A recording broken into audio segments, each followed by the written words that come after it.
ప్రభునందు ప్రియమైనటువంటి వారులారా, దేవుని యొక్క మహాకృపను బట్టి ఈ ప్రభు దినాన దేవుని వాక్యాన్ని మీకు అందించేటువంటి భాగ్యాన్ని దేవుడు నాకు అనుగ్రహించినందుకు దేవునికి వందనాలు చెల్లిస్తూ ఉన్నాను.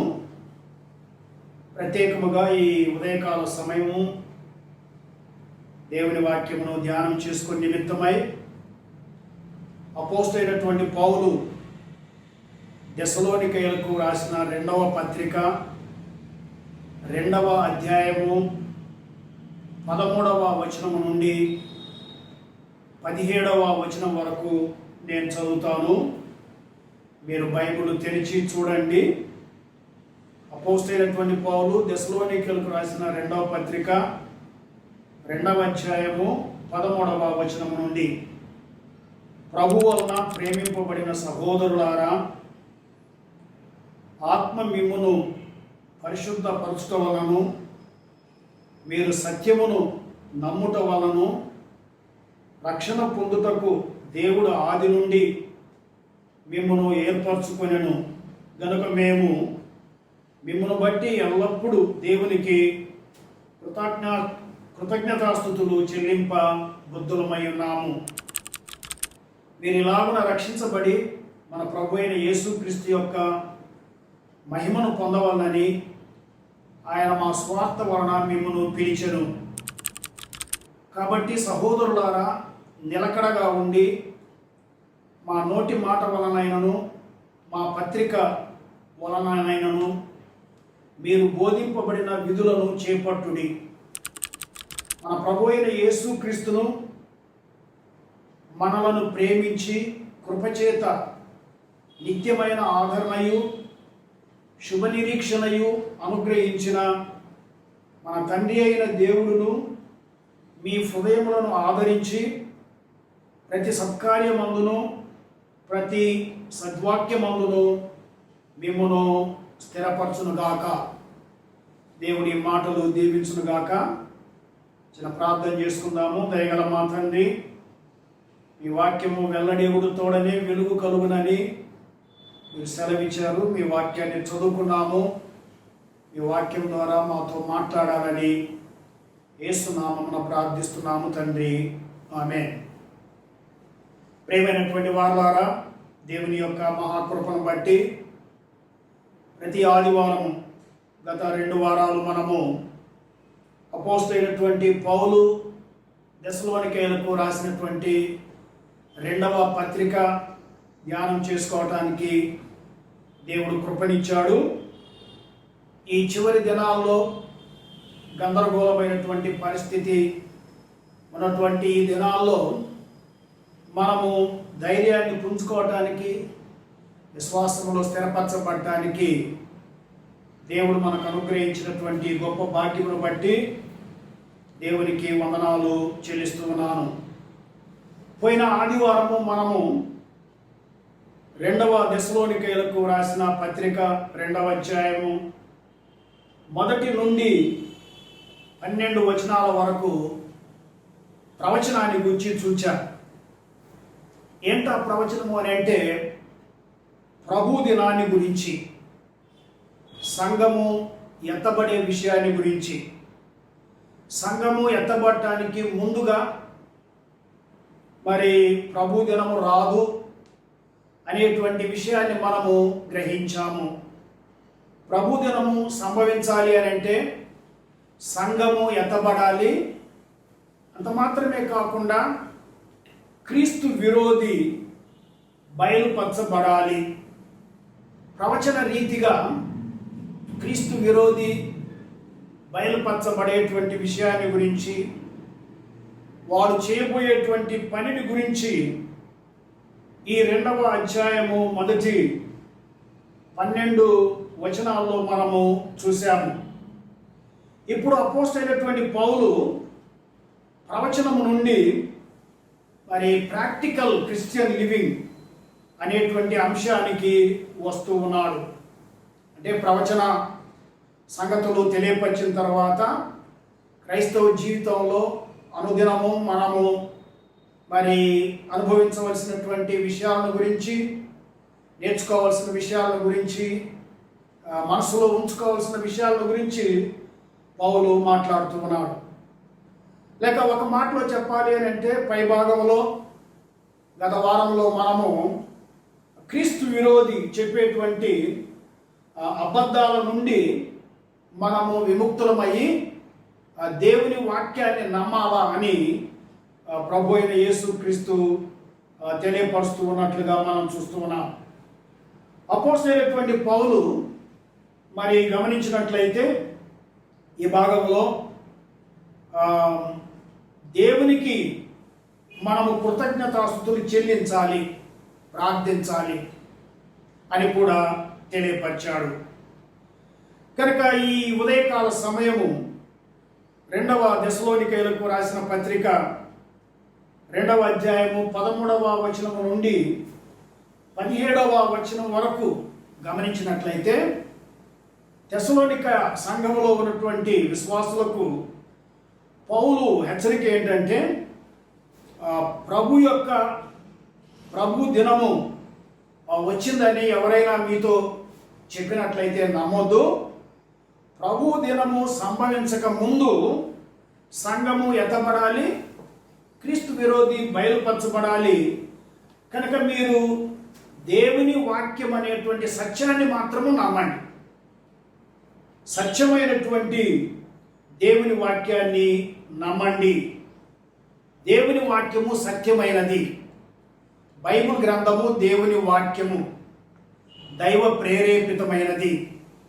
40 మంది గ్రంథకర్తలు సుమారు 1500 సంవత్సరాల్లో ఆయా ప్రదేశాల్లో ఉండి మరి పరిశుద్ధాత్మ చేత ప్రేరేపించబడి రాసినటువంటి గ్రంథము పరిశుద్ధ బైబిల్ గ్రంథం. కనుక మీరు క్రీస్తు విరోధి చెప్పేటువంటి మాటలు వినొద్దు, వాని అనుసరులు చెప్పేటువంటి మాటలు వినొద్దు, వాని బోధకులు చెప్పేటువంటి మాటలు వినొద్దు. సత్యమైన దేవుని వాక్యాన్ని మాత్రమే మీరు నమ్మండి అనేటువంటి విషయాన్ని ఇక్కడ పౌలు తెలియపరుస్తూ ఉన్నారు. చూడండి, ఆ సత్యమైనటువంటి దేవుని వాక్యము పట్ల ప్రతి విశ్వాసి కూడా 3 బాధ్యతలు కలిగి ఉన్నాడు. ఒక్కొక్క వచనాన్ని మనం చదువుకుంటాము.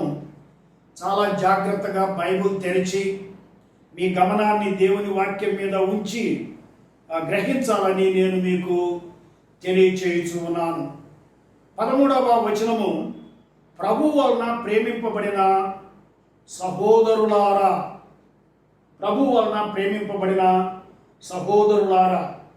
13వ వచనము 14వ వచనములో అపోస్తలుడైనటువంటి పౌలు ముఖ్యంగా వారి రక్షణను గురించినటువంటి విషయము బయలుపరుస్తున్నారు.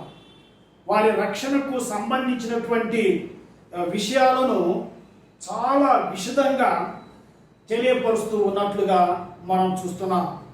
మనము అబద్ధ బోధకులు మరి చెప్పేటువంటి మాటలను నమ్మకూడదు. మరి దేవుని వాక్యాన్ని మాత్రమే నమ్మాలి అనేటువంటి సత్యాన్ని మనము ఈ 2 వచనాల్లో నేర్చుకుంటూ ఉన్నాము. మరి ఈ పత్రిక చదువుతూ ఉంటే అపోస్తలుడైనటువంటి పౌలు ఈ సంఘస్థులను గూర్చి దేవునికి కృతజ్ఞతాస్తుతులు చెల్లించినట్లుగా మనము చూస్తూ ఉన్నాం. వారి విశ్వాసాన్ని బట్టి, వారి ప్రేమను బట్టి, వారి ఓర్పును బట్టి, వారి విశ్వాసాన్ని బట్టి దేవునికి కృతజ్ఞతాస్తుతులు చెల్లించారు.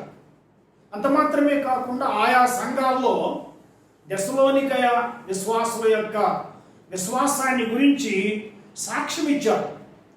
ఈ 13వ వచనములో కూడా మీ విషయమై మీ పక్షమున మేము దేవునికి ఎల్లప్పుడూ కృతజ్ఞతాస్తుతులు చెల్లింప బద్ధులమై ఉన్నాము అనేటువంటి విషయాన్ని తెలియపరుస్తూ ఉన్నాం. ప్రియులారా, మనము దేవునికి ఎల్లప్పుడూ కృతజ్ఞతాస్తుతులు చెల్లించాలి.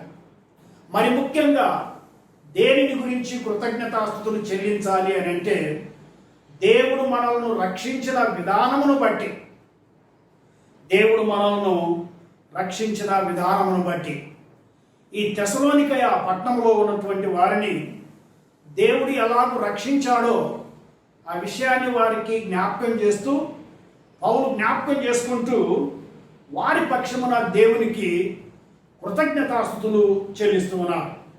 వారిని దేవుడు ఎలాగో రక్షించాడు? మొట్టమొదటిగా చూడండి, ప్రభు వలన ప్రేమింపబడిన సహోదరులారా, ప్రభు వలన ప్రేమింపబడిన సహోదరులారా, వీరిని దేవుడు ప్రేమించాడు అనేటువంటి విషయము మనకు అర్థమవుతూ ఉంది. యోహాను సువార్త 3వ అధ్యాయము 16వ వచనము మనందరికీ బాగా తెలిసినటువంటి విషయము. ఆ వచనములో ఏమున్నది అని అంటే, దేవుడు లోకమును ఎంతో ప్రేమించును కాగా ఆయన తన అద్వితీయ కుమారునిగా పుట్టిన వాని యందు విశ్వాసముంచు ప్రతివాడు నశింపక నిత్య జీవం పొందునట్లు ఆయనను అనుగ్రహించును.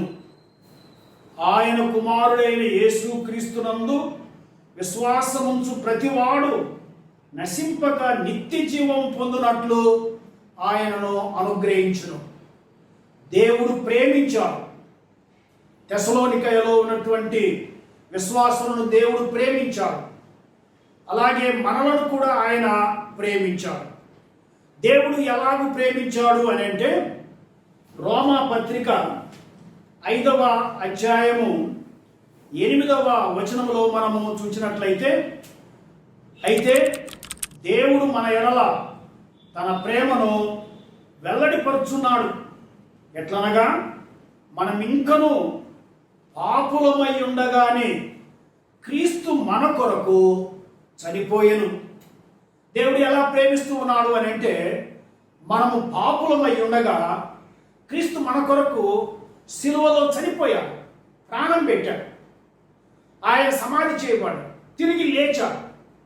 ఈ తెసలోనికయలో ఉన్నటువంటి సంఘస్థులు వారి రక్షణ విషయంలో మొట్టమొదటిది పౌలు ఏమంటున్నాడు అని అంటే, ప్రభు వలన ప్రేమింపబడినటువంటి సహోదరులారా. ఆ తర్వాత ఈ 13వ వచనములోనే మధ్య భాగంలో మనము మరి జ్ఞాపకం చేసుకున్నట్లయితే, రక్షణ పొందుటకు దేవుడు ఆది నుండి మిమ్మును ఏర్పరచుకొనేను. దేవుడు ప్రేమించడం మాత్రమే కాదు, వారిని రక్షించడానికి దేవుడు ఆది నుండి ఏర్పాటు చేసుకున్నాడు. ప్రేమ మాత్రమే కాదు, దేవుడు లోకమును మరి ప్రేమించాడు. అయితే లోకంలో ఉన్న వారందరినీ కూడా ఆయన రక్షించలేడు. అయితే ప్రత్యేకముగా ఈ తెసలోనికయ పట్టణంలో ఉన్నటువంటి వారిని ఆయన ఏర్పాటు చేసుకున్నాడు. దేవుని కృప అది. దేవుని చేత ఏర్పరచుకొనబడినటువంటి వారు రక్షణ పొందుటకు దేవుడు ఆది నుండి మిమ్మును ఏర్పాటు చేసుకొనెను. మనం రక్షించబడ్డాము అని అంటే మన గొప్పతనం కాదు, లేక మన తెలివితేటలు కాదు, కానీ దేవుని యొక్క సంకల్పం, దేవుని యొక్క ఏర్పాటు. The doctrine of election, the doctrine of predestination. అనేక మంది దేవుని యొక్క ఏర్పాటును నమ్మనటువంటి వారు ఉన్నారు. దేవుని యొక్క ఎన్నికను తప్పుపట్టేటువంటి వారు ఉన్నారు. మరి వారు ఆ విధంగా తప్పుపట్టడానికి కారణం ఏమిటి అని అంటే, దేవుని వాక్యములో దేవుడు ఏమైతే చెబుతూ ఉన్నాడో దానిని వారు అంగీకరించడానికి ఇష్టము లేనందువలన వారు ఆ విధంగా తప్పుపడుతూ ఉన్నారు అనేటువంటి విషయాన్ని మనము జ్ఞాపకము చేసుకుంటూ ఉన్నాం. కనుక ఈ తెసలోనికయలో ఉన్నటువంటి విశ్వాసులు రక్షణ పొందుటకు దేవుడు ఆది నుండి మిమ్మును ఏర్పరచుకొనేను. ఆది నుండి మిమ్మును ఏర్పరచుకున్నాడు. అది దేవుని యొక్క కృప. దేవుని యొక్క కృప అంటే ఏంటంటే, దేనికైతే మనము అర్హులము కాదో దానికి దేవుడు మనల్ని అర్హులుగా చేయటము. దేవుని యొక్క కృప చేత, దేవుని యొక్క కనికరము చేత మనము రక్షించబడ్డాము. దేవుని యొక్క కృప చేత మనం దేనికి అర్హులము కాదో దానికి అర్హులుగా దేవుడు మనల్ని ఎన్నిక చేసుకున్నాడు. దేవుని యొక్క కనికరం, దేనికి మనము అర్హులమో మనము ఆ శిక్షను పొందకుండా ఆ శిక్ష అంతటిని దేవుడు తన కనికరము చొప్పున ప్రభు అయిన యేసు క్రీస్తు మీద వేశాడు. కనుక దేవుని యొక్క కృప, దేవుని యొక్క కనికరం మనల్ని ఏర్పాటు చేసుకోవటంలో మనము చూస్తూ ఉన్నాము. మొదటి దెస్సలోనికయులకు రాసినటువంటి పత్రిక 1వ అధ్యాయము 4వ వచనములో మనము జ్ఞాపకము చేసుకున్నట్లయితే, మనము దేవుని చేత ఏర్పాటు చేసుకునబడినటువంటి వారు. ఏలయనగా 1వ అధ్యాయము 4వ వచనం, దేవుని వలన ప్రేమింపబడిన సహోదరులారా, మీరు ఏర్పరచబడిన సంగతి అనగా మా సువార్త మాటతో మాత్రము గాక శక్తితోనూ పరిశుద్ధాత్మతోనూ సంపూర్ణ నిశ్చయంతోనూ మీ యొద్దకు వచ్చి ఉన్న సంగతి మీకు తెలియదు. కనుక ఈ దెస్సలోనికయ పట్టణంలో ఉన్నటువంటి క్రైస్తవులను మరి దేవుడు ప్రభు అయిన యేసుక్రీస్తు ప్రేమించడం మాత్రమే కాకుండా వారిని ఏర్పాటు చేసుకున్నాడు. దేవుని ఏర్పాటు నమ్మనటువంటి వారికి కొన్ని వచనాలు నేను చదివి వినిపించాలని ఆశిస్తూ ఉన్నాను. అపోస్తుల కార్యముల గ్రంథము 13వ అధ్యాయము 48వ వచనం, అన్యజనులు ఆ మాట విని సంతోషించి దేవుని వాక్యమును మహిమపరిచిరి, మరియు నిత్య జీవమునకు నిర్ణయింపబడిన వారందరూ విశ్వసించిరి. మరియు నిత్య జీవమునకు నిర్ణయించబడిన వారందరూ కూడా విశ్వసించిరి. దేవుడు ఎవరినైతే ఏర్పాటు చేసుకున్నాడో, ఎవరినైతే నిర్ణయించుకున్నాడో వారందరూ కూడా విశ్వసించారు. రోమా పత్రిక 8వ అధ్యాయము 29-30 వచనాలు, ఎందుకనగా తన కుమారుడు అనేక సహోదరులలో జ్యేష్ఠుడగునట్లు దేవుడు ఎవరిని ముందుగా ఎరిగనో వారు తన కుమారునితో సారూప్యము గలవారగుటకు వారిని ముందుగా నిర్ణయించను. మరియు ఎవరిని ముందుగా నిర్ణయించనో వారిని పిలిచెను, ఎవరిని పిలిచెనో వారిని నీతిమంతులుగా తీర్చెను, ఎవరిని నీతిమంతులుగా తీర్చెనో వారిని మహిమపరచెను. ప్రియులారా, దెస్సలోనికయ పట్టణంలో ఉన్నటువంటి విశ్వాసుల యొక్క రక్షణ విషయంలో దేవుడు వారిని ప్రేమించాడు, దేవుడు వారిని ఏర్పాటు చేసుకున్నాడు. అంత మాత్రమే కాకుండా మనము ఈ 2వ దెస్సలోనికయులకు రాసిన పత్రిక 2వ అధ్యాయము 13వ వచనములో ఆఖరి భాగములో మనము చూసినట్లయితే వచనమంతా చదువుకుందాము. ప్రభు వలన ప్రేమింపబడిన సహోదరులారా, ఆత్మ మిమ్మును పరిశుద్ధపరచుట వలన పరిశుద్ధపరచబడ్డారు. మీరు సత్యమును నమ్ముట వలన, ఆత్మ పరిశుద్ధపరచుట వలన, సైంటిఫికేషన్ ఆర్ సైంటిఫై అనేటువంటి మాటకు అర్థం ఏంటంటే to set apart. Positional సైంటిఫికేషన్, progressive సైంటిఫికేషన్, ultimate సైంటిఫికేషన్. అయితే ఇక్కడ పౌలు వాడినటువంటి ఈ మాట మిమ్మును పరిశుద్ధపరచుట వలన అనేటువంటి ఈ మాట ప్రత్యేకముగా పరిశుద్ధాత్మ దేవుడు వారి హృదయాలను సిద్ధపరిచి ప్రభు అయిన యేసు క్రీస్తునందు విశ్వాసం ఉంచేటట్లుగా చేశాడు అనేటువంటి తాత్పర్యాన్ని మనకు తెలియపరుస్తూ ఉన్నట్లుగా మనము జ్ఞాపకం చేసుకుంటున్నాం. కనుక వారు రక్షించబడ్డారు అని అంటే దేవుని చేత ప్రేమించబడ్డారు, దేవుని చేత ఏర్పాటు చేసుకునబడ్డారు, వారు పరిశుద్ధపరచబడ్డాడు. మరి పరిశుద్ధ బైబిల్ గ్రంథంలో యోహాను సువార్త 16వ అధ్యాయము 7వ వచనం నుండి 11వ వచనం వరకు మనము చదువుకున్నట్లయితే నిదానంగా మీ బైబిల్ తెరిచి చదువుకోనండి. అక్కడ మనకు అర్థమయ్యేది ఏంటంటే, ఒక పాపి రక్షించబడాలి అని అంటే పరిశుద్ధాత్మ దేవుడు నీతిని గురించి, పాపాన్ని గురించి, రాబోయేటువంటి ఉగ్రతల గురించి ఒక పాపి హృదయంలో ఒప్పింపజేస్తాం, ప్రభువును నమ్ముకునేటట్టుగా చేస్తాం. కనుక తిరిగి జన్మించటము, రక్షించబడటం అనేటువంటిది మరి మానవ కార్యం కాదు, అది దేవుని కార్యం. ఆ కార్యంలో మనకు ఏమాత్రము పాలు పంపులు లేవు, అది సంపూర్ణంగా దేవుని కార్యము అనేటువంటి విషయాన్ని మనం చూస్తున్నాం. అంత మాత్రమే కాకుండా 2వ దెస్సలోనికీయులకు రాసిన పత్రిక 2వ అధ్యాయము 14వ వచనములో చూసినట్లయితే, మీరు ఇలాగ రక్షించబడి మన ప్రభు అయిన యేసుక్రీస్తు యొక్క మహిమను పొందవలనని ఆయన మా స్వార్థ వలన మిమ్మును పిలిచెను.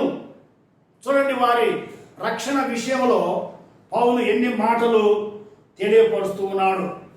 వారు దేవుని చేత ప్రేమించబడ్డారు, దేవుని చేత వారు మరి ఎన్నిక చేయబడ్డారు. అంత మాత్రమే కాకుండా దేవుని చేత వారు పరిశుద్ధపరచబడ్డారు. అంత మాత్రమే కాకుండా వారు దేవుని చేత పిలువబడ్డారు. దేవుడు పిలిచాడు. ఎలా దేవుడు పిలిచాడు అని అంటే, మరి సువార్త ద్వారా అపోస్తలుడైనటువంటి పౌలు ఆయన అనుచరులతో కూడా ఆసియా ఖండంలో సువార్త ప్రకటిస్తూ ఉంటే, ప్రత్యేకంగా పౌలును దేవుడు ప్రేరేపించి మాసిదోనియా ప్రాంతానికి పంపించాడు, ఫిలిప్పీ పట్టణానికి పంపించాడు, తెస్సలోనికయ పట్టణానికి పంపించాడు. దేవుని యొక్క సంకల్పంలో ఎవరు విశ్వసిస్తారో అది ముందుగానే దేవుడు నిర్ణయించాడు గనక ఆ స్థలాలకు దేవుడు తన దాసులను పంపించి సువార్త వినిపించేటట్టుగా చేశాడు. కనుక ఈ తెస్సలోనికయలో ఉన్నటువంటి విశ్వాసులు దేవుని చేత పిలువబడ్డారు అనేటువంటి విషయము అపోస్తల కార్యముల గ్రంథము 18వ అధ్యాయము 1-11 వచనాల్లో కూడా మనకు అర్థమవుతున్నది. దేవుని పిలుపు అనేటువంటిది 2 రకాలుగా ఉన్నది. ఒకటి సాధారణమైనటువంటి పిలుపు, రెండవది ప్రత్యేకమైనటువంటి పిలుపు. సాధారణమైనటువంటి పిలుపు అంటే ఏంటంటే జనరల్ కాలింగ్. దానికి ఉదాహరణ ఏంటంటే మత్తయి సువార్త 11వ అధ్యాయము 28వ వచనము, ప్రయాసపడి భారమును మోసుకొనుచున్న సమస్త జనులారా నా యొద్దకు రండి, నేను మీకు విశ్రాంతిని అనుగ్రహిస్తాను. That is the general calling. మరి ప్రత్యేకమైనటువంటి పిలుపు ఏంటంటే లూకాసు వార్త 19వ అధ్యాయము 5వ వచనము, జక్కయ్య త్వరగా దిగిరము, నేడు నేను నీ ఇంట ఉండవలసి ఉన్నది అని లూకాసు వార్త 19వ అధ్యాయము 5వ వచనములో తెలియపరిచినట్లుగా మనము చూస్తూ ఉన్నాం. కనుక ఈ యొక్క 14వ వచనములో వారు రక్షించబడటానికి దేవుని చేత పిలువబడ్డారు. అంత మాత్రమే కాదు, క్రీస్తు యొక్క మహిమను వారు పొందారు, లేక క్రీస్తు యొక్క మహిమను పొందవలనని, అంటే యేసు ప్రభునందు విశ్వాసం ఉంచడం ద్వారా వారు దేవుని మహిమను పొందవలనని దేవుడు వారిని పిలిచాడు. కనుక ప్రియులారా, మనము ఈ రక్షణ విషయంలో, వీరి విషయంలో మనము చూసినట్లయితే వారు దేవుని చేత ప్రేమించబడ్డారు, దేవుని చేత ఏర్పాటు చేసుకొనబడ్డారు, మరి దేవుని చేత పరిశుద్ధపరచబడ్డారు, దేవుని చేత పిలువబడ్డారు. మరి యేసుక్రీస్తు యొక్క మహిమను వారు పొందవాలని దేవుడు వారిని పిలిచాడు. కనుక మన రక్షణ విషయంలో మనము దేవునికి ఎల్లప్పుడూ కృతజ్ఞత చెల్లించాలి. కనుక వేరొక విధంగా మనము పడతాము అని ఎవరైనా చెప్పినట్లయితే, క్రీస్తు విరోధుల యొక్క బోధకులు, అబద్ధ బోధకులు చెప్పినట్లయితే వాళ్ళ మాటలు మనం నమ్మకూడదు, వాని అబద్ధాలను నమ్మకూడదు. క్రీస్తు విరోధి మరి వారి యొక్క బోధకులు అబద్ధాలను బోధిస్తారు. అయితే దేవుని వాక్యాన్ని, సత్యమైన దేవుని వాక్యాన్ని మాత్రమే మీరు నమ్మండి అని పౌలు వారికి తెలియపరుస్తూ ఉన్నారు. అంత మాత్రమే కాకుండా 15వ వచనం 2వ దెస్సలోనికీయులకు రాసిన పత్రిక 2:15, కాబట్టి సహోదరులారా, నిలకడగా ఉండి మా నోటి మాట వలనైనను మా పత్రిక వలనైనను మీకు బోధింపబడిన విధులను చేపట్టుడి. నిలకడగా ఉండండి.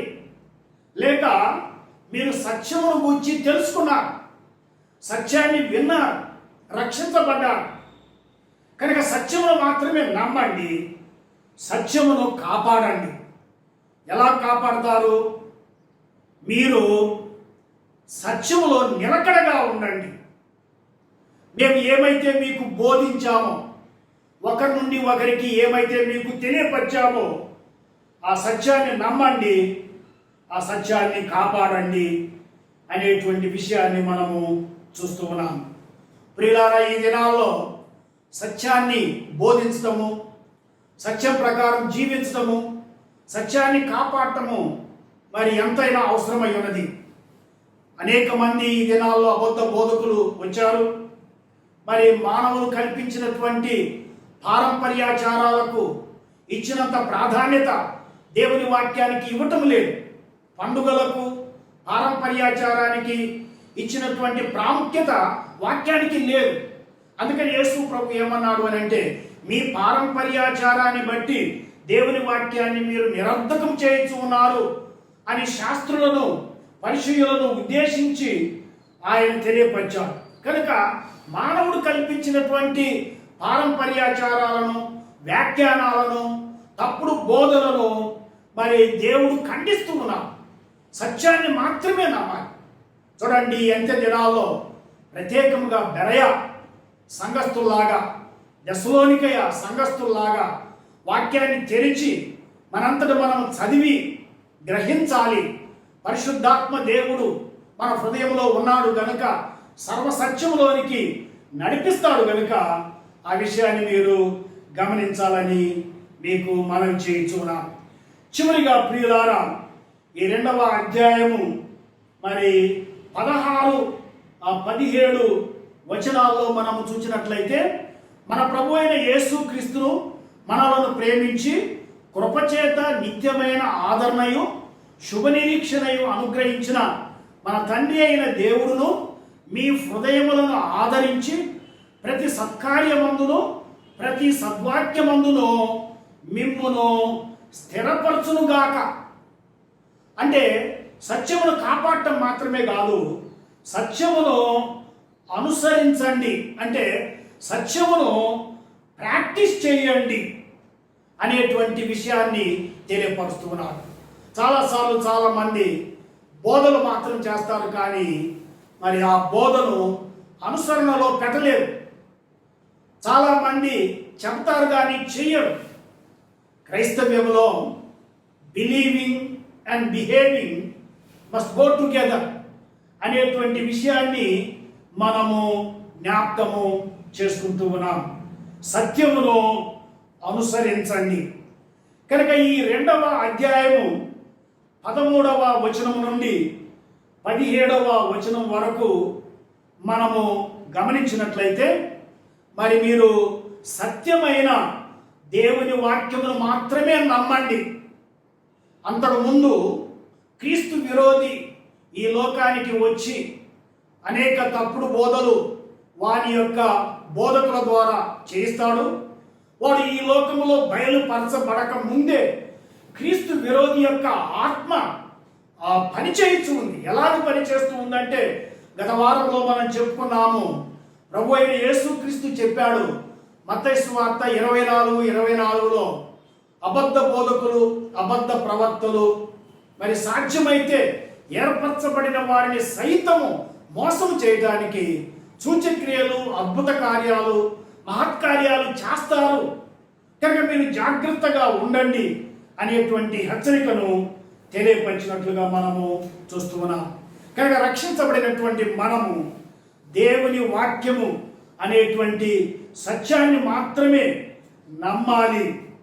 బిలీవ్ ద ట్రూత్ అనేటువంటి విషయాన్ని మనము జ్ఞాపకము చేసుకుంటున్నాం.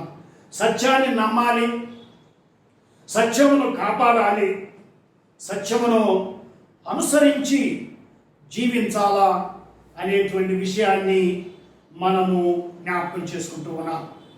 ఆ విధంగా ఎప్పుడైతే మనము దేవుని వాక్యానికి కట్టుబడి, సత్యానికి కట్టుబడి మనం జీవిస్తామో దేవుడు మనల్ని ఆశీర్వదిస్తాడు, దేవుడు మనల్ని కాపాడుతాడు, దేవుడు మనకు సమాధానం ఇస్తాడు, నెమ్మదినిస్తాడు.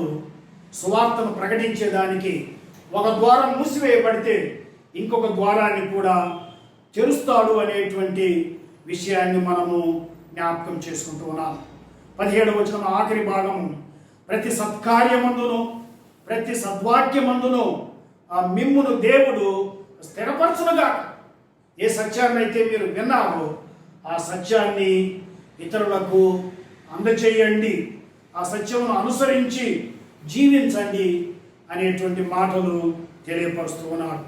కనుక ఈ యొక్క ఆదివారమున మనం నేర్చుకున్నది ఏంటంటే, సత్యమైనటువంటి దేవుని వాక్యమును మాత్రమే మనం నమ్మాలి, సత్యాన్ని నమ్మాలి. అంత మాత్రమే కాకుండా సత్యమును కాపాడాలి, సత్యమును అనుసరించి జీవించాలి. ఆ విధంగా జీవించడానికి, ఆ విధంగా మన బ్రతుకులు మరి ప్రభు కొరకు ఉండటానికి, సువార్త కొరకు మనము పునరంకితము చేసుకోవటానికి దేవుడు మనకు సహాయము చేయునుగాక. ప్రార్థన ఆశీర్వాదంతో ముగించుకుందాం. ప్రేమగల మా తండ్రి, దయగలిగినటువంటి మా దేవ, ఈ పరిశుద్ధ పాదాలకు వందనాలు, స్తుతులు, స్తోత్రాలు చెల్లిస్తూ ఉన్నాము. 2వ దెస్సలోనికైలకు రాసిన పత్రిక 2వ అధ్యాయము 13వ వచనము నుండి 17వ వచనం వరకు మరి సత్యమైన దేవుని వాక్యమును నమ్మండి అని మీరు మాకు జ్ఞాపకం చేశారు. సత్యమైన దేవుని వాక్యాన్ని నమ్మాలి ప్రభువా. మరి మానవులు కల్పించినటువంటి పద్ధతుల్లో మేము నడవకూడదు, మానవులు ఇచ్చినటువంటి వ్యాఖ్యానాలను అంగీకరించకూడదు. వాక్యములో ఉన్నటువంటి దానిని ఉన్నది ఉన్నట్టుగానే మేము అంగీకరించాలా అనేటువంటి విషయాన్ని మీరు మాకు బయలుపరిచారు. సత్యాన్ని నమ్మటము, సత్యమును అనుసరించి జీవించటము, సత్యములో స్థిరపరచబడటము మాకు ఎంతైనా అవసరమైనది తండ్రి. దేవా, మీరు మాకు తోడుగా ఉండి మీ వాక్య ప్రకారము జీవించటానికి, మేమేమైతే బోధిస్తున్నామో దాని ప్రకారము మరి మేము నడవటానికి మరి మా అందరికీ మీ కృపను మాకు మెండుగా అనుగ్రహించాలని మమ్మల్ని అందరినీ మీ చేతులకు అప్పగించుకుంటూ యేసుక్రీస్తు పరిశుద్ధ నామమున ప్రార్థించి వేడుకుంటున్నాము తండ్రి. ఆమేన్. పరమ తండ్రి అయిన దేవుని ప్రేమయు, కుమారుడైనటువంటి యేసుక్రీస్తు కృపయు, పరిశుద్ధాత్మ దేవుని అన్యోన్య సహవాసము ఇక్కడ చేయనటువంటి మనందరికీ సదాకాలం తోడైండునుగాక. ఆమేన్. ఆమేన్.